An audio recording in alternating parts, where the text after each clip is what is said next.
அண்ணாமலையிடம் help கேட்கும் அதிமுக. கரூரில் களமிறங்கிய செந்தில் பாலாஜியின் தம்பி. கோவை வடக்கு வானதி சீனிவாசனுடைய வெற்றி வாய்ப்பு எப்படி இருக்கு? வேலுமணி அண்ணாமலை கூட்டு ரசிக்காத எடப்பாடி பழனிசாமி. விஜயபாஸ்கரனுடைய கரூர் வெற்றி வாய்ப்பு யார் கையில் இருக்குது? கொங்கு மண்டல அரசியல் சுற்றி தான் இன்னைக்கு நம்ம பேச போறோம். வாங்க பார்க்கலாம்.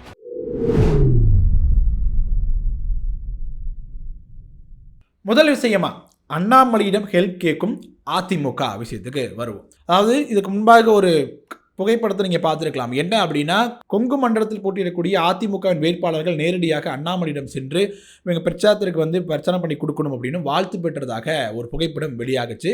அது ஒருபடி மேலே போய் விஜயபாஸ்கர் அவர்கள் கரூரில் பார்த்தீங்கன்னா வெற்றி பெறணும் அப்படின்னா அதுக்கு அண்ணாமலையின் உதவி அப்படிங்கிறது மிக முக்கியம் அப்படிங்கிறது அவர் கருதுதார் அப்படிங்கிற மாதிரி செய்தியில் வந்த வட்டம் இருக்குது. ஏன் அப்படின்னா 2016 தேர்தலை பொறுத்த வரைக்கும் விஜயபாஸ்கர் அவர்கள் பார்த்தீங்கன்னா வெறும் 440 வாக்குகள் வித்தியாசத்தை தான் வெற்றி பெற்றார். அப்போ அவர் எதிர்த்தரப்பினர் கூட ஒரு கூட்டணி கட்சியை சேர்ந்தவராக காங்கிரஸ் சேர்ந்தவர் தான் அப்போ திமுக சார்பில் நிறுத்தப்பட்டிருந்தார். அப்போவே வெறும் 400 வாக்குகள் வித்தியாசத்தில் வெற்றி பெற்றிருந்தார். 2021 தேர்தலில் செந்தில் பாலாஜி விசஸ் விஜயபாஸ்கர் அப்படின்னு களம் அமையும் பொழுது அந்த களத்தில் பார்த்தீங்கன்னா செந்தில் பாலாஜி 12,000 வாக்குகள் வித்தியாசத்தில் விஜயபாஸ்கரை தோற்கடித்தார். அப்படி இருக்கும் பொழுது இந்த முறை அந்த கடந்த 5 ஆண்டுகளில் 1000 கோடி ரூபாய்க்கு மேலவாக பல்வேறு திட்டங்களை செந்தில் பாலாஜியின் மூலமாக கரூருக்கு வந்திருப்பதாக சொல்லப்படுது. புதிய பேருந்து நிலையமாக இருக்கட்டும், பல்வேறு விதமான திட்டங்களுக்கு வந்திருக்கிறது அப்படிங்கிறத மனதில் வைத்து இந்த முறை அங்கிறது கரூர் அப்படிங்கிறது டஃப்பான ஒரு இடமாகத்தான் அதிமுகவுக்கு இருக்க போகிறது அப்படின்னு கள நிலவரம் சொல்லக்கூடிய செய்தியாக இருக்குது. இந்த முறை செந்தில் பாலாஜி நேரடியாக கரூரில் களமிறங்காதது ஒரு வாய்ப்பு விஜயபாஸ்கர் கொடுக்கும் அப்படின்னு எதிர்பார்க்கப்பட்டாலும் கூட தொடர்ந்து அந்த பொறுப்பாளராக செந்தில் பாலாஜி தான் இருக்கிறார் அப்படிங்கும் பொழுது செந்தில் பாலாஜி விசஸ் விஜயபாஸ்கர் களமாகத்தான் கரூர் இப்போதும் பார்க்கப்படுது. இப்போ சூரியனுக்கு போடக்கூடிய வாக்கு ஸ்டாலின் அவர்களை தாண்டி செந்தில் பாலாஜிக்கான வாக்கு அப்படிங்கிறதும் கரூர் மக்கள் மனதில் பதிந்ததாக இருக்குது. அப்படி இருக்கும் பொழுது செந்தில் பாலாஜியை வீழ்த்தணும் அப்படிங்கிறதுக்காக இப்போ என்ன பண்ணியிருக்காங்க, விஜயபாஸ்கர் அவர்கள் அண்ணாமலையிடம் உதவி கேட்கிறார். நீங்கள் எனக்காக பிரச்சாரம் பண்ணணும், என்னோட சேர்ந்து நீங்கள் பயணிக்கணும். அப்போ அண்ணாமலைக்கு என்று கொங்கு மண்டலத்திலும் சரி கரூரிலும் சரி குறிப்பாக நல்ல ஒரு ஃபேஸ் வேல்யூ அப்படிங்கிறது இருக்குது. ஒரு சாதி அமைப்பின் நிறமாக, அதாவது குறிப்பிட்ட பெரும்பான்மை கொண்ட சாதி சமூகத்தை சேர்ந்தவராக தான் இவர் எல்லாமே இருந்தாலும் கூட அண்ணாமலைக்கு ஒரு தனிப்பட்ட மதிப்பு இருக்குது. ஸோ நீங்கள் வந்தீங்கன்னா எங்களுக்கு உதவியாக இருக்கும் அப்படிங்கிற தோணியில் விஜயபாஸ்கர் அண்ணாமலையிடம் உதவி கேட்கிறார் அப்படிங்கிற மாதிரி செய்தி வந்திருக்கு. அண்ணாமலையும் இது சரிதான், நான் உங்களுக்காக அனைத்தும் சரி செந்தில் பாலாஜி வீழ்த்துவது அப்படிங்கிறது மிகவும் முக்கியம்தான் அப்படிங்கிற நோக்கத்தில் நானும் விசாரணை தொடர்ந்து கடுமையாக செய்கிறேன் அப்படின்னு உறுதி கொடுத்திருக்கிறார் அப்படிங்கிற மாதிரி செய்தியும் வந்த வண்ணம் இருக்குது. சரி, அப்படி இன்னொரு பக்கம் கரூரில் இன்னும் நடக்கக்கூடிய திமுக கூட்டத்தில் என்ன நடக்குது அப்படின்னா, செந்தில் பாலாஜியுடைய தம்பியாக இருக்கக்கூடிய அசோக் குமார் அப்படிங்கிறத இப்போ கரூர் மாவட்டத்தில் இருக்கக்கூடிய 4 சட்டமன்ற தொகுதிகளில் வெற்றி பெற்று தருகிறேன் அப்படின்னு பொறுப்பேற்றுட்டு இருக்கார் அப்படின்னும் தொடர்ந்து அவர் தான் பிரச்சாரத்துக்கு சென்றுட்டு இருக்கிறாரு. பொறுப்பாளர்கள் நியமிப்பது, என்னென்ன மாதிரியான செயல்பாடுகள் செய்யணும், எப்படியெல்லாம் களமாடணும் அப்படிங்கிறது தொடர்ந்து அவரோட வழிகாட்டுதல் தான் கரூர் மாவட்டம் அப்படின்ற 4 தொகுதிகளிலும் செயல்பாடுகள் நடந்துகிட்டு இருக்கிறது அப்படின்னும் கரூர், கிருஷ்ணராயபுரம், அரவக்குறிச்சி, குளித்துறை 4 தொகுதிகளுக்கும் பொறுப்பாளராக அஃபீசியலாக செந்தில் பாலாஜி கொங்கு மண்டலத்தில் பொறுப்பாளராக இருந்தாலும் இந்த 4 மண்டலத்தின் பொறுப்பாளராக அன்அஃபீசியலாக அசோக் குமார் தான் இருக்கிறார். அதாவது கரூர் மாவட்டத்திற்கு தொகுதியிலேயே அசோக் தான் போட்டி போடுவதாக இருந்ததாக சொல்லப்படுது. சில காரணங்களுக்காக வேறொருக்கு மாற்றி கொடுக்கப்பட்டாலும் கூட இப்போதும் அசோக் குமார் தான் வேட்பாளர் அப்படிங்கிற தோனியில் தான் அங்கே பிரச்சாரமே நடந்துட்டு இருக்குது அப்படிங்கிற மாதிரியும் செய்திகள் வந்த வண்ணம் இருக்குது. அதாவது கொங்கு மண்டலத்தின் பொறுப்பாளராக செந்தில் பாலாஜியும் கரூர் மண்டலத்தினுடைய பொறுப்பாளராக அசோக் குமாரும் இருக்கணும் அப்படிங்கிறது தான் அவங்களோட திட்டமாக இருந்து பயணிக்கிறாங்க அப்படின்னும் செய்திகள் வந்த வண்ணம் இருக்கு. சரி, அப்படியே கோவை வடக்கு தொகுதிக்கு போனோம். வாணி சீனிவாசன் போட்டி போடுறதை பற்றி போனோம் அப்படின்னா, கோவை தெற்கில் இதுக்கு முன்பு 2019 தேர்தலில் போட்டு வெற்றி பெற்றிருந்தாங்க. அப்பயும் கடுமையான போட்டி இருந்துச்சு. இருந்தாலும் கூட கமலஹாசன் அவர்களை வீழ்த்தினார் அப்படிங்கிற ஒரு பெயர் அவர்களுக்கு தொடர்ந்து இருந்துச்சு. இப்போ எடப்பாடி பழனிசாமியை பொறுத்த வரைக்கும் கோவை தொகுதியில் பார்த்தீங்கன்னா ஒரே ஒரு தொகுதி ஒதுக்குனாங்க. அதற்கு முக்கியமான காரணம் அது வானதி சீனிவாசன் தவிர வேறு யாரும் கொடுக்க மாட்டாங்க அப்படிங்கிறது எடப்பாடி பழனிசாமிக்கு தெரியும். அதற்கு காரணமே பெரிய தலையாக கருதப்பட்ட கமலஹாசனை வீழ்த்தியவர். மக்கள் நீதி மையம் இப்போ இருக்கக்கூடிய நிலைக்கு கமலஹாசன் தோல்வி மிக முக்கியமாக பொறுப்பு அப்படிங்கிறத உணர்ந்து வானதி சீனிவாசன் தான் சீட் கிடைக்கும் அப்படிங்கிறது தான் எடப்பாடி பழனிசாமி ஒரே ஒரு தொகுதியை மட்டும் கோவை கொடுத்தார் அப்படிங்கிறதும் தெரிந்த விஷயமாக நான் பார்க்கலாம். இப்போ கோவை வடக்கை பொறுத்த வரைக்கும் எதிர்த்தரப்பில் இருக்கக்கூடிய திமுக கூட்டணி வேட்பாளர் ஒரு புதுமுகமாக அறிமுகப்படுத்தப்பட்டிருக்கிறார் அப்படிங்கிறத ஒரு சான்ஸாக பார்க்குறாங்க. வேலுமணி எப்படி இருந்தாலும் நம்ம ஜெயிக்க வச்சிருவாரு அப்படிங்கிற ஒரு மன தைரியத்தில் வானதி சீனிவாசன் அவர்கள் களமாடிக்கிட்டு இருக்கிறார் அப்படிங்கிற செய்தி வந்த வண்ணம் இருக்குது. ஸோ இப்போ இன்னொரு பக்கம் பார்ப்போம். அண்ணாமலை ப்ளஸ் வேலுமணியோட கூட்டை ரசிக்காத எடப்பாடி பழனிசாமி அப்படிங்கிற விஷயத்துக்கு வந்தோம் அப்படின்னா, அண்ணாமலை பார்த்தீங்கன்னா 2024 தேர்தலுக்கு முன்பாக அதிமுகவுக்கு எதிராக கடுமையான விமர்சனத்தை முன்வச்சார். அதனால் கூட்டணி முறிவும் ஏற்பட்டது. அதன் பிறகு பார்த்தீங்கன்னா 2024 தேர்தலில் குறிப்பிட்ட சதவீத வாக்கு வங்கி பர்சன்டேஜ் வாங்கினாலும் கூட அது சீட்டாக கன்வெர்ட் ஆகலை. அது மிகப்பெரிய அடியாக தான் பாஜகவிற்கு பார்க்கப்படுது. அதன் பிறகு சுதாரித்து கொண்ட அண்ணாமலை என்ன பண்ணார், தொடர்ந்து ஏறுமுகமாக இருந்துச்சு. கட்சியிலும் சரி பர்சனல் லைஃப்லையும் சரி நல்ல ஏறுமுகமாக போனவர் திடீர்னு சர்க்கரை நோக்கி கீழே இறங்கினார். அதற்கு காரணம் என்ன அப்படின்னா, அவர் தொடர்பான சொத்துக்கள் தொடர்பாக வந்த சொத்து விவரமாக இருக்கட்டும், பெங்களூரில் இவ்வளோ சொத்துக்கள் வாங்கி வச்சிருக்கார் அப்படின்றதாக இருக்கட்டும், அவருடைய ஆதரவாளர்களாக கருதப்பட்டவர்களாக இருக்கட்டும், வினோஜ் பி செல்வமாக இருக்கட்டும், இன்னொருத்தர் அமர் பிரசாத் அவர் போன்றவர்கள் மீதமாக சொல்லப்பட்ட குற்றச்சாட்டுகள் போன்றவையெல்லாம் அவர் கீழ் நோக்கி இழுக்கக்கூடிய வேலையை தொடர்ந்து பார்த்துக்கிட்டே இருந்துச்சு. ஸோ இதை சுதாரித்து கொண்ட அண்ணாமலை என்ன பண்ணார் அப்படின்னா, எடப்பாடி பழனிசாமி நேரடியாக அதை நெருக்கம் காட்டுவதை தவிர்த்துட்டு வேலுமணியுடன் கூட அதிக நெருக்கம் காட்ட தொடங்கினார்.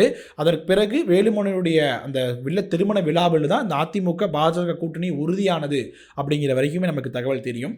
அப்படி இருக்கும் பொழுது வேலுமணியும் அண்ணாமலையும் மிக நெருங்கி இருக்குது. அது அண்ணாமலை மேலும் சீட்டும் வாங்கிட்டார், கொங்கு மண்டலத்தில் சீட்டும் பெற்றுவிட்டார் அப்படின்னா அது நமக்கு மிகப்பெரிய தலைவலியாக மாறிடும். ஏன்னா அண்ணாமலை வேலுமணி 2 பேரும் கொங்கு மண்டலத்தை பிடிச்சிட்டாங்க அப்படின்னா அதிமுகவுக்கே மிகப்பெரிய மெஜாரிட்டி அதிகமான தொகுதியில் கொடுத்தது கொங்கு மண்டலமாக இருக்கும் பொழுது இவங்க 2 பேரும் கொங்கு மண்டலத்தின் முகமாக மாறிட்டாங்க அப்படின்னா நம்மளுடைய பணிக்கு நம்மளுடைய இடத்திற்கே வேட்டு வந்துடும் அப்படிங்கிறதுல எடப்பாடி பழனிசாமி மிக தெளிவாக காய்கள் நகர்த்தி இருக்கிறார் அப்படின்னு இந்த இடத்துல நம்ம பார்க்கணும். முன்னாடி நம்ம பார்த்தது போல வானதி சீனிவாசன் கமலஹாசனை வீழ்த்திருக்கிறார் அப்படிங்கும்போது அவருக்கு மீண்டும் சீட்டு கொடுக்குறாங்க அப்படிங்கிறது கன்ஃபார்ம் ஆகி போயிருச்சு. அப்போ அண்ணாமலை அவர்கள் சீட்டு வாங்கினாலும் கொங்கு மண்டலத்தில் வாங்கினார் அப்படின்னா ஒரு வெற்றி வாய்ப்பு மிக பிரகாசமாக இருக்கும். இப்போது கொங்கு மண்டலத்தில் சீட்டு கொடுக்கணும், ஆனால் அண்ணாமலை சீட்டில் போய் வெற்றி பெறக்கூடாது அப்படின்னா கொங்கு மண்டலம் இல்லை கோவை மாவட்டத்தில் ஒரே ஒரு சீட்டை மட்டும் கொடுக்கறது தான் சரியாக இருக்கும் அப்படின்னு மிகச்சரியாக காயை எடப்பாடி பழனிசாமி நகர்த்திருக்கிறாரு. இது கூட்டணி கட்சி நல்லது கெட்டதை தாண்டி எடப்பாடி பழனிசாமிக்கு அது நல்ல முடிவை தான் கொடுக்கும் அப்படிங்கிறதுல எந்த ஒரு சந்தேகமே கிடையாது. அவர் நினைத்தது போலவே கோவை வடக்கு மட்டும் பாஜக கூட்டணி கொடுத்திருக்கிறாரு. அந்த ஒரே ஒரு தொகுதியில் வானதி சீனிவாசனுக்கும் வாய்ப்பும் கொடுக்கப்பட்டிருக்கிறது. அண்ணாமலை ரேஸிலிருந்து விலக்கி வைக்கப்பட்டிருக்கிறார். அண்ணாமலை வளர்வது எடப்பாடி பழனிசாமிக்கு எந்த அளவுக்கு பிடிக்கலையோ அதே மாதிரி தான் பாஜக சீனியர்களாக இருக்கக்கூடிய தமிழிசை சவுந்தரராஜனாக இருக்கட்டும், நயினா நாகேந்திரனுக்கும் பிடிக்கல அப்படின்னு சொல்லணும். ஏன்னா இவர் தலைவராக இருக்கும்போது இவருக்கு எல்லாரையும் ஓரம் கட்டி வச்சிருந்தார். இவருக்கு ஒரு டீம் ஃபார்ம் பண்ணார். அந்த டீம் ஃபார்ம் பண்ணல இருக்கக்கூடிய மெம்பர் இளம் தலைவர்களாக உருவாக்க நினைச்சவர் எல்லாருமே இப்போ ஏதோ ஒரு வழக்கில் குற்ற வழக்குகளாக, அதாவது ஏதோ ஒரு குற்றச்சாட்டுக்கு ஆளானவர்களாக இருந்து அவரையும் சேர்த்து கீழே இழக்கக்கூடிய வேலையை பார்த்தாங்க. அப்போதான் அண்ணாமலை சுதாரிச்சு கொண்டு இது சரியா வராது அப்படின்னு வேலுமணியோடு சேர்ந்து காய்கள் நகர்த்தக்கூடிய வேலையை பார்த்தாரு. அதுலேயும் முட்டுக்கட்டை போட்டிருக்கார் எடப்பாடி பழனிசாமி அப்படிங்கிறது தான் நான் பார்க்க வேண்டிய செய்தியாக இருக்குது. இப்போ கொங்கு மண்டலத்தின் பொறுப்பாளராக கூடிய செந்தில் பாலாஜி கோவை அப்படிங்கிற முழு 10 தொகுதியில் பெரும்பான்மையான தொகுதியில் வெற்றி பெறணும் அப்படிங்கிறதுல மிக வேகமாக களமாடிக்கிட்டு இருக்கார் அப்படின்னும் கூட்டணி கட்சி சேர்ந்தவர்களையும் வெற்றி பெற வைக்கிறதுல அரசு குறியாக இருக்கிறார் அப்படின்னும் மனித பட்டி போன்ற யுக்திகளை பயன்படுத்துகிறார். அதாவது மனித பட்டி என்னென்ன முன்னாடியே ஒரு வீடியோவில் பேசியிருக்கிறோம், இன்னொரு முறையும் கூட சொல்கிறேன். அதாவது குறிப்பிட்ட இடத்துல, அதாவது ஒரு தொகுதி எடுத்துகிட்டு ஒரு 10 முதல் 15 இடங்களில் என்ன போட்டுருவாங்க அப்படின்னா தற்காலிக கூடம் அப்படின்னு அமைக்கப்படும். அதில் பார்த்தீங்க அப்படின்னா மக்களை காலையில் ஒரு பணிக்கு எங்கோ ஒரு வேலைக்கு செல்கிற மாதிரி மக்கள் வந்துடுவாங்க. அங்கே மின்விசிறி இருக்கும், டிவி ஓடிக்கிட்டு இருக்கும். மக்களுக்குள்ளே உட்காந்து நீங்கள் ஒரு நாள் ஃபுல்லாக அந்த வேலை செய்வது கூட அந்த இதில் இருக்கலாம். ஏதாவது கூட்டம் நடக்குது அப்படின்னா ஒரு பேருந்து வரும், உங்களை அழைச்சிட்டு போவாங்க, கூட்டத்தை நீங்கள் பார்க்கலாம். பார்த்துட்டு திருப்பி கொண்டாந்து அந்த கூட்டத்திலே உங்களை விட்டுருவாங்க. நைட் 8:30 மேலே என்ன பண்ணிடலாம் அப்படின்னா நீங்கள் வீட்டுக்கு போயிடலாம். இது ஒரு யுக்தி. இதில் என்ன ஒரு ப்ளஸ் அப்படி இருக்குன்னு கேட்டோம்னா, கோவை மாவட்டத்தை பொறுத்து கிராமப்புறங்கள் இருக்கக்கூடிய பகுதியில் பார்த்தீங்கன்னா ஒரு 4 தெரு 5 தெரு தான் இருக்கும். இப்போ 2 தெரு ஆட்களை கொண்டாந்து இந்த பட்டி மனித பட்டிங்கிற இடத்துல வச்சுருவாங்க. இன்னும் ஒரு தெருவு அந்த 2 தெரு ஆட்களை கூட்டிகிட்டு போய் மிச்சம் இருக்கக்கூடிய 2 தெருவில் வாக்குகளை கேட்பாங்க.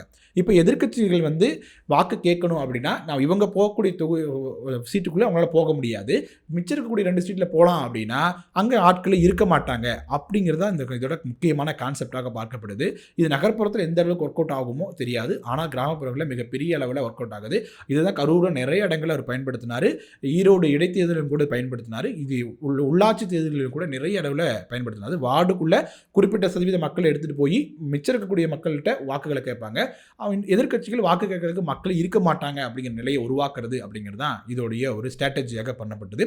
இது அவர் கையும் கொடுத்தது. இப்போ திமுக மட்டும் கிடையாது, அதிமுகவுமே இந்த வேலையை பார்க்க தொடங்கியிருக்கிறாங்க. இது எந்த அளவுக்கு 2026 தேர்தலில் கை கொடுக்க போகுது அப்படின்னு நம்ம பொறுத்திருந்து பார்ப்போம். 2021 அதிமுகவின் ஸ்ட்ராங் ஹோல்டாக இருந்த கொங்கு மண்டலத்தின் கூட வெற்றி தோல்வி அப்படிங்கிற நிர்ணயிக்கக்கூடிய அந்த வாக்கு வித்தியாசம் மார்ஜின் அப்படிங்கிறது மிக குறைவான அளவில் தான் இருக்க போகுது அப்படிங்கிறது தான் கள நிலவரம் சொல்லக்கூடிய தகவலாக இருக்குது. எந்த பக்கம் மாறலாம், அதாவது போன முறை வென்ற அளவுக்கு அதிமுகவில் வெல்ல முடியாது, இருந்தாலும் கூட மற்ற மன்றங்களை ஒப்பிடும் பொழுது அதிமுக கொங்கு மண்டலத்தில் அதிக தொகுதி கைப்பற்றும் அதில் மாற்றுக்கிறது இருக்க முடியாது. போன முறை கொங்கு மண்டலத்தில் பெரிய பெரிய அளவில் தோல்வி வந்து திமுகவுக்கு கிடைச்சிது. ஆனால் அந்த அளவுக்கான தோல்வியாக இந்த முறை இருக்காது அப்படின்னும், அதிமுக வெற்றி பெற்றாலும் அது பெரிய மார்ஜினான வெற்றியாகவும் இருக்காது அப்படிங்கிறது தான் களநிலவரம் சொல்லக்கூடிய செய்தியாக இருக்குது. செந்தில் பாலாஜியுடைய செயல்பாடு, எடப்பாடியினுடைய காய் நகர்த்தல்கள் கொங்கு மண்டலத்தில் என்ன மாதிரியான ரிசல்ட்டை கொடுக்க போகுது அப்படிங்கிறத பொறுத்திருந்து பார்ப்போம். ஓகே மக்கள், வீடியோட இறுதி பகுதிக்கு வந்துட்டோம். நீங்க என்ன நினைக்கிறீங்க? கொங்கு மண்டலம் யாருக்கு போக போகுது? திமுகவா, அதிமுகவா? டிவிக்கு என்ன மாதிரி ரோலை கொங்கு மண்டலத்தில் ப்ளே பண்ண போகிறாங்க அப்படிங்கிற தொடர்பான உங்களோட கருத்துக்களை கமெண்ட் செக்ஷனில் சொல்லுங்கள். வீடியோ பிடிச்சிருந்துச்சு அப்படின்னா லைக் பண்ணுங்கள், ஷேர் பண்ணுங்கள், கோபாஸ் யூடியூப் சேனலை சப்ஸ்கிரைப் பண்ணிக்கோங்க. தொடர்ந்து பேசுவோம். நன்றி.